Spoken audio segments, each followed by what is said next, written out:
Hello everybody and welcome this week to Talking Flutes Revisited, the podcast where we journey back to some of our most memorable, insightful episodes. I'm your host today, Jean-Paul Wright, and we're going to dive into a truly transformative conversation from 2020. Now you can probably hear an aeroplane going over the top. There's some birds in the background and the trees are gently blowing in the wind as I walk through from Horse Guards Parade up to Buckingham Palace via St James's Park. This beautiful park that intersects the two places. And if you keep going, you end up on the right-hand side of Green Park. And if you just keep going up Constitution Hill, you will end up at Hyde Park. See, there's lots of parks in London. Anyway, that aside, when you break open your old mindset, you'll find that anything is possible. So this week's episode is all about pushing boundaries and exploring new horizons in flute performance. I had the pleasure back in 2020 chatting with the incredibly talented New York-based electric flutist and author, Melissa Keeling. During the podcast, Melissa introduced us to the unique glissando flute head joint, a revolutionary piece of equipment that she had just written a tutor book on at the time. This head joint opens up so many more performance possibilities, especially when paired with looping and effect pedals. Throughout our conversation, we delved into how this innovative tool can transform a flutist's sound and expand their creative expression. We also, during the podcast, have the pleasure of listening to some of Melissa's chosen works performed on the glissando head joint, along with her use of looping and effect pedals. These performances truly showcased her incredible versatility on the flute. So sit back, relax, and join us as we revisit this fascinating episode. Prepare to be inspired and to see the flute in a whole new light. So, from New York, and keeping very quiet in the background, this is London Calling. This is London Calling. Welcome, Melissa Keeling. Hi, Melissa. Well, hello, Jean-Paul. Thank you so much for having me on today. Melissa, the electric flutist. We have so much to talk about. I don't know where to start, really. Let's start with your work. Now, let's go back to the basics. When I first heard you, San Diego, NFA, I was wandering past a hall. I heard what I thought was Van Halen coming out of the door, and I opened up and went inside. And you were in there, playing with speakers and sounding very much like an electric guitar. In fact, playing the flute like I've never heard it before. And I sort of met you after that, and we got to talk, and we've known each other ever since. But the way that you can play your music is based around one very important part of your instrument, isn't it? I like to consider it part of my instrument by this point. Yeah, what is it? I mean, it's known as the glissando head joint, isn't it? Yes, well, that's just part of my setup, but I am seriously obsessed with this head joint. It's an invention by Robert Dick, who I was so grateful to have had the opportunity to study with. And this head joint does for the flute what the whammy bar does for the electric guitar. So that's why I thought that a Van Halen piece would be a really perfect place to play with the glissando head joint.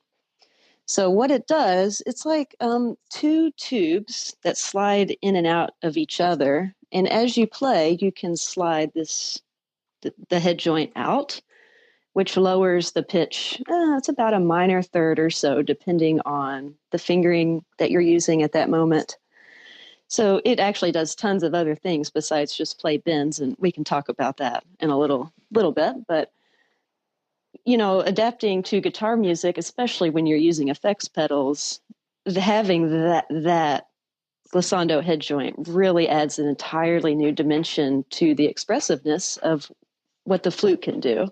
So being very crude, it's like the listeners imagining a trombone slide and a lip plate on the trombone slide, and you can move it up and down, but you're moving it with your chin rather than your hand. That's a really great analogy. It's exactly right. It's a lot like a trombone, except not that long. But yeah, there's two pieces of metal that come off from the lip plate that wrap around your jaw. Mm-hmm. So as you play, you can move your arms away from you to lengthen the head joint. And those wings on your chin help scoot the head joint in and out. Now, I've heard you play with the glissando head joint without all the speakers and the looping pedals, and it sounds just as incredible because the amount of flexibility you have, you sort of draw the audience in because we're sat there going, crikey, how can you do that? Well, that's great to hear. The head joint has been around, wow, almost 20 years now. It came out in 2003.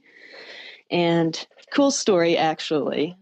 Robert Dick, the inventor of this head joint, actually inspired me to be a flutist in the very beginning days of me being a flutist at all.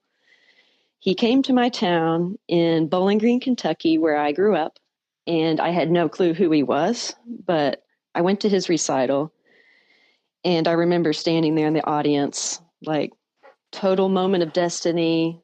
Have never felt this again in my life, really, that I'm going to be a flute player. Now I know what I'm going to do with my life. I want to play music like Robert. This is it. That same year, a couple months later, he publicly premiered the glissando head joint at NFA, where we met, for the very first time. So I kind of feel like I was born as a flutist the same time this head joint was born into the world, so to speak.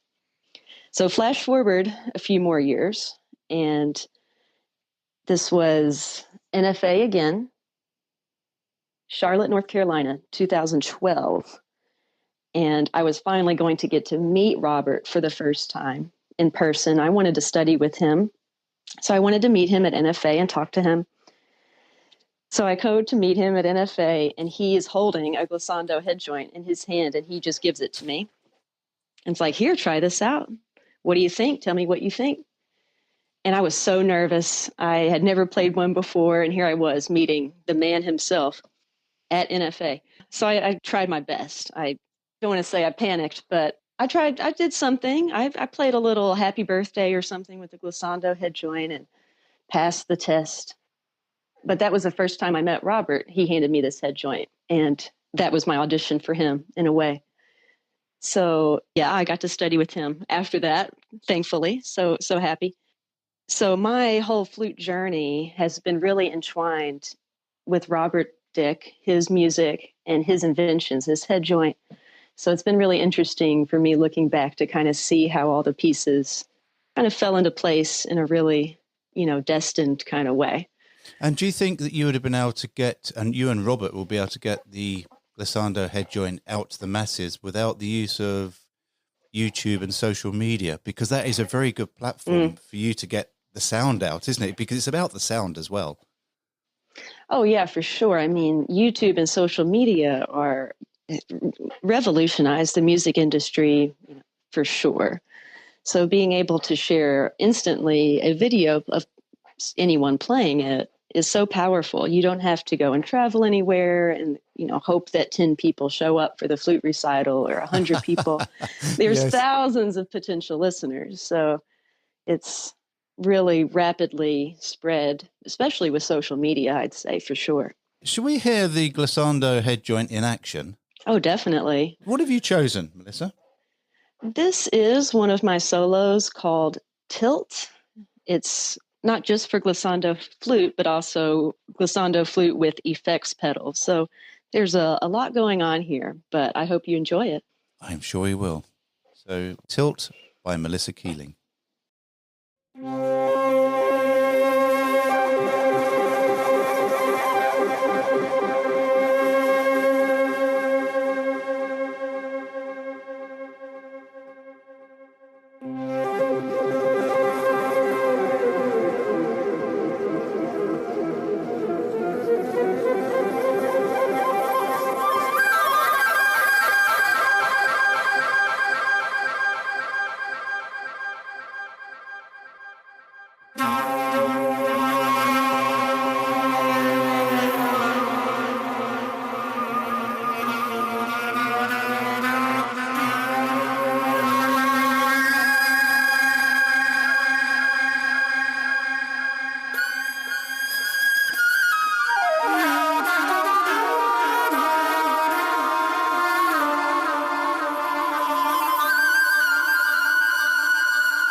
Oh, well, Melissa, I've had the advantage of listening to you play the glissando head in the past, but that track is absolutely wonderful. Bravo.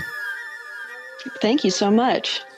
You mentioned the use of electric pedals and how you can combine the glissando with all your setup to really put it into a different dimension, really. Mm-hmm. What Well, is your type of setup? Well, for my effects pedals, let's see. Well, for this piece, I'm using a harmonizer, which adds an octave below what I'm playing. So to deepen the range of the flute is a pretty big benefit since it's such a high range instrument.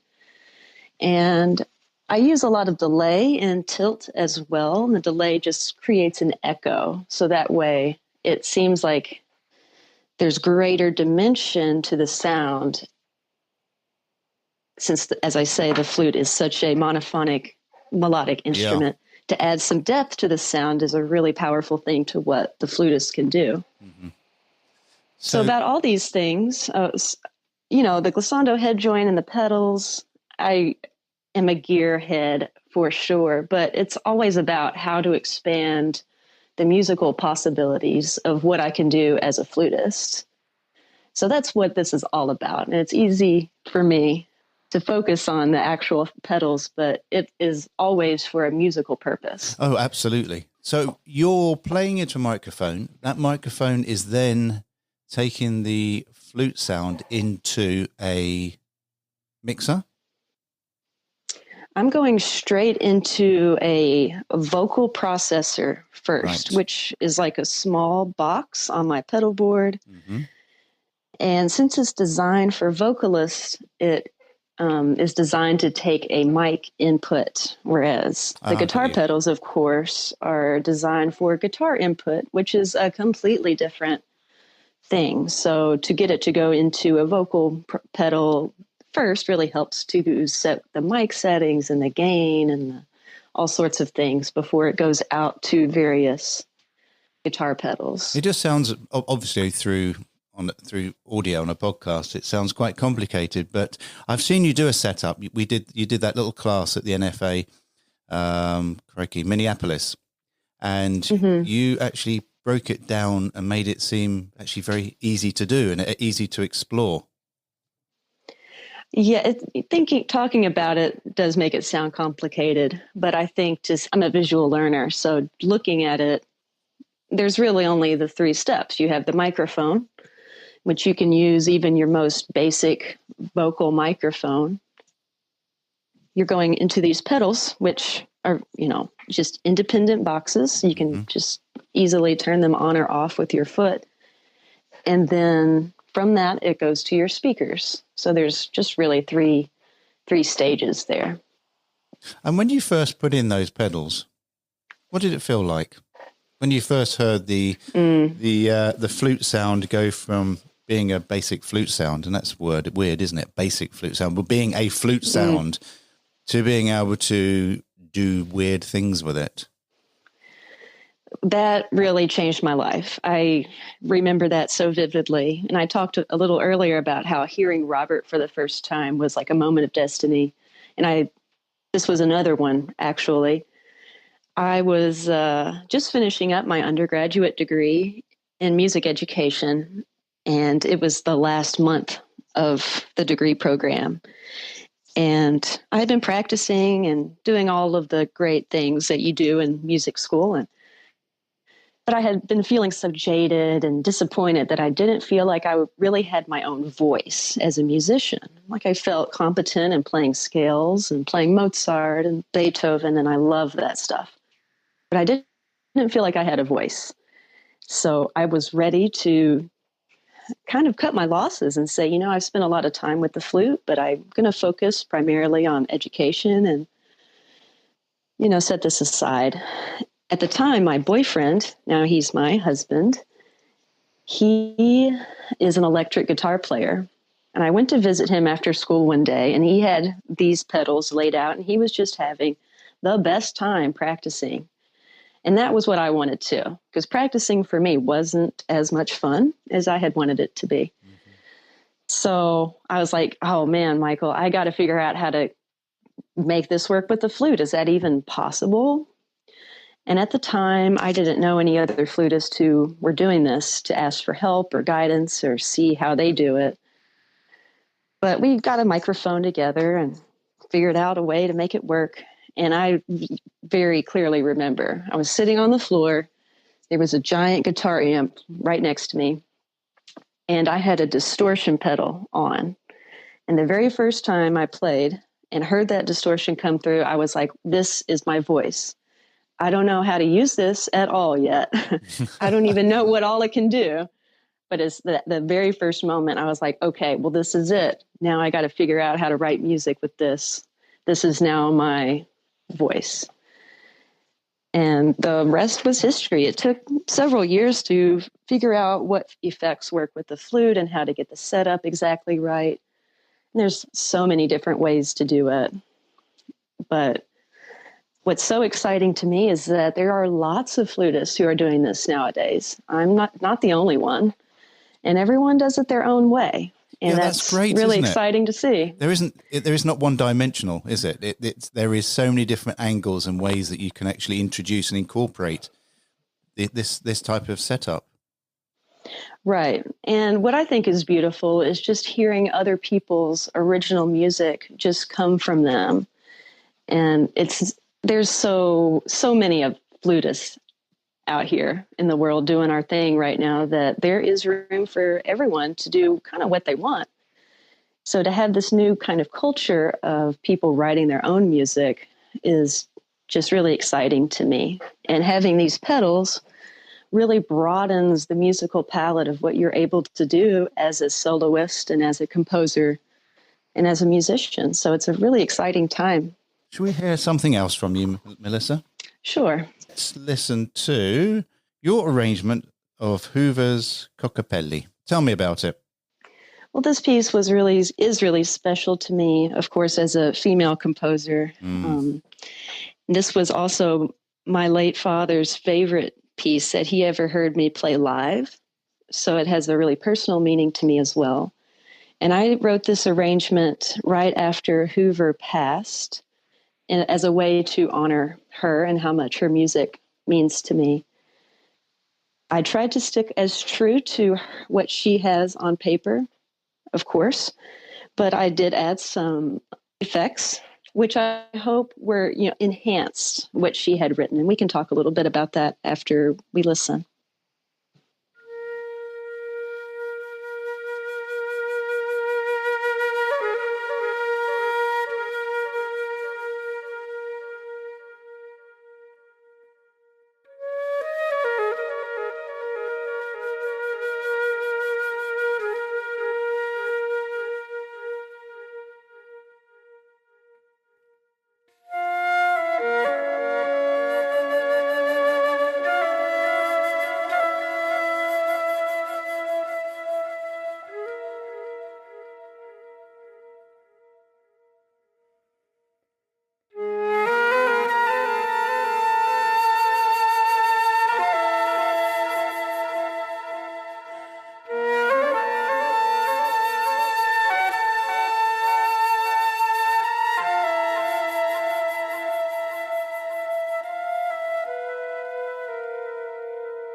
Oh, well, Melissa, that was beautiful.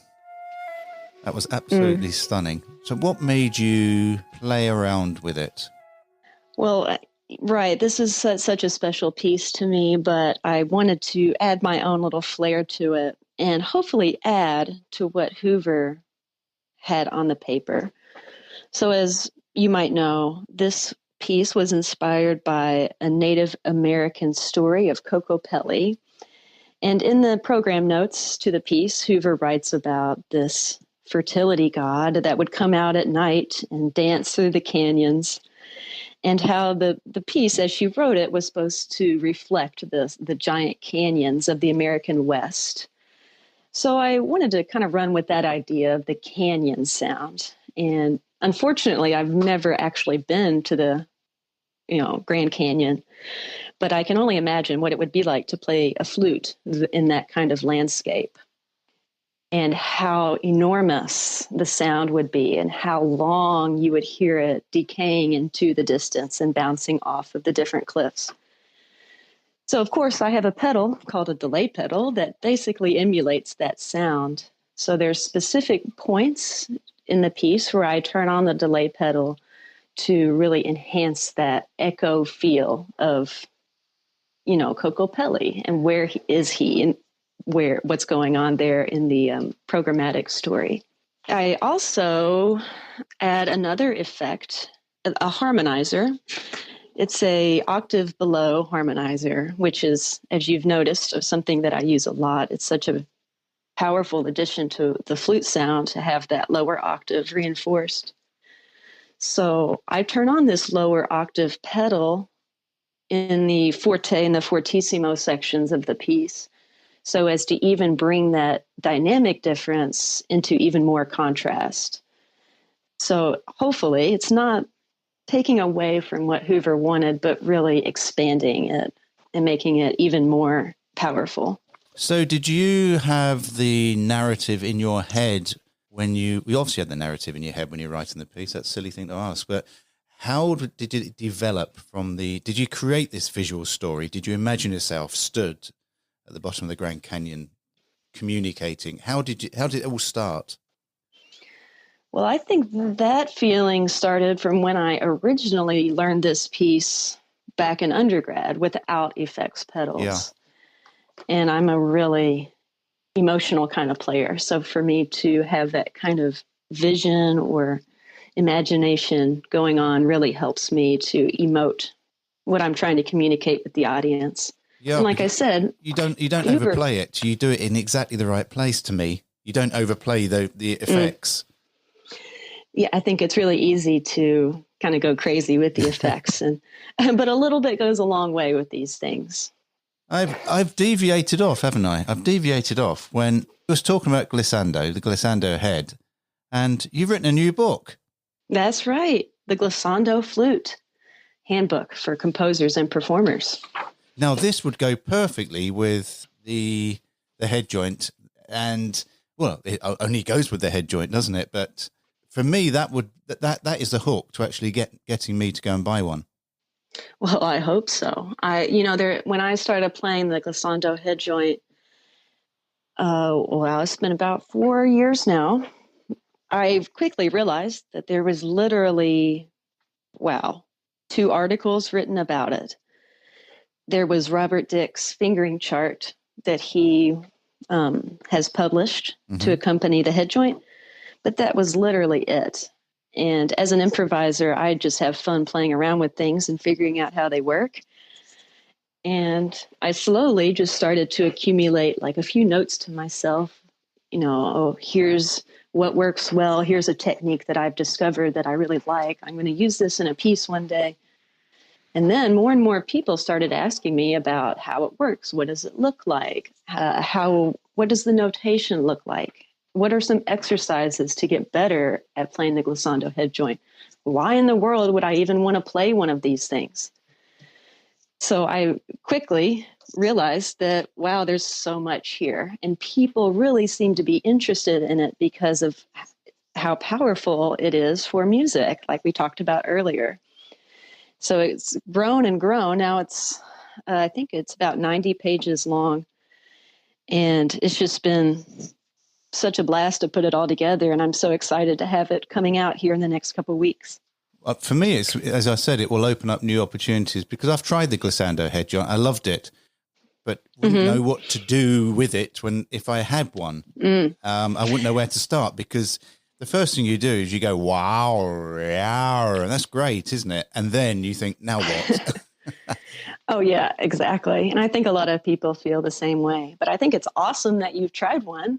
Oh, That's absolutely. the first step for a lot of people. You got to try one. It can do so much more than the glissando. And obviously the name is the glissando head joint, so it does that very well. But there's so many other things that you can do with it. It extends your low range a whole step. So with a B foot, now you can play all the way down to low A. This is really awesome when you're playing transcriptions like for violin or oboe that go down to low A, for example. Not to mention when you're improvising, now you have extra notes down there. It also makes it really easy to play microtones and quarter tones, which is used a lot in contemporary flute music. And I don't know if any of you guys have played any microtones on the flute, but the fingerings are ridiculous and really hard to remember. So with the glissando head joint, you can just pull the head joint out slightly, and there you go. You have your B quarter flat or whatever you need. It also changes the timbre of the instrument, so you can really use it to modify your sound. If it's pulled out, the timbre changes to be more hollow. So that's a pretty useful technique right there. As far as multiphonics go, there's multiphonics that you can play on the glissando head joint that aren't even possible without the head joint. Just the way the acoustics and the physics work with it. You can play new multiphonics that were before impossible. And you can transpose a multiphonic fingering really easily. So if you know one multiphonic that you're really good at, your favorite one, you can play that one, keep your fingers the same, pull the head joint out. Now you have the multiphonic that's transposed lower. So it makes it really easy to access these multiphonics and their transpositions. When all of this is a huge world, right? It is a huge world, and I can't emphasize more. This is not a gizmo gadget. This actually will enhance your flute playing. Right. That's it. And I think the name is misleading because it limits what people perceive that it can do. But the most powerful thing that I think that it can do is it allows the flutist to play portamento. Yes. And this isn't something we've talked about as flutists because our instrument doesn't do portamento naturally. But portamento is when you add these very small bends when you're approaching or leaving a note. If you listen to a singer, a guitar player, a jazz trumpet player, of course, a trombonist, especially in jazz, they all do portamento. And they don't necessarily even think about it. I mean, you listen to someone like Frank Sinatra. Without this portamento style, I don't think that he would have the draw or the appeal. That's what people love about his voice. Or Louis Armstrong, jazz player. He's a legend. Well, one of the main things he started doing was adding these bends to sound like a vocalist. You listen to a great guitarist like David Gilmour with Pink Floyd. He was known for his bending technique and even his overbending technique, which I create an analogy of how to do that on the glissando flute in my book. You listen to someone like Jimi Hendrix, who really was one of the greatest, in my opinion, rock guitarists ever. Well, he was famous for using the whammy bar, which is the exact same thing as the glissando head joint.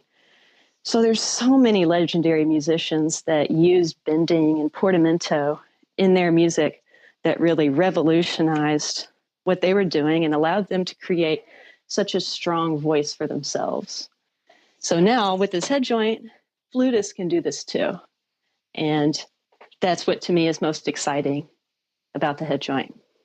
Well, to me, the head joint's exciting, but even more exciting is you've actually written a book about it, which will unlock its secrets for me. So the name of the book and where we can find it, Melissa? It's called The Glissando Flute, Handbook for Composers and Performers. You'll be able to get this on my website, melissakeeling.com. And Flute Specialist is also planning to distribute the book as well. That is absolutely. I'm certainly going to get myself a copy. Well, I'll probably get a few copies, actually, because I have a habit of losing music. You know what that's like. Yeah, I understand the feeling completely. We'll get you one for sure, Jean-Paul. You're so kind. Right, on to another. I want to hear more of your music. You've chosen one more. And I like I live in England. We have castles everywhere. And you've chosen this really nice piece called Moving Castles. Moving Castles. It's interesting that you bring up the castles from your country. We have none of these here in America. In fact, I lived at the beach, and the title was actually named after sandcastles. And this idea that when you're making a sandcastle, that sometimes it comes out perfectly, sometimes half of it falls down, sometimes it looks beautiful, but then a wave comes in and takes it away.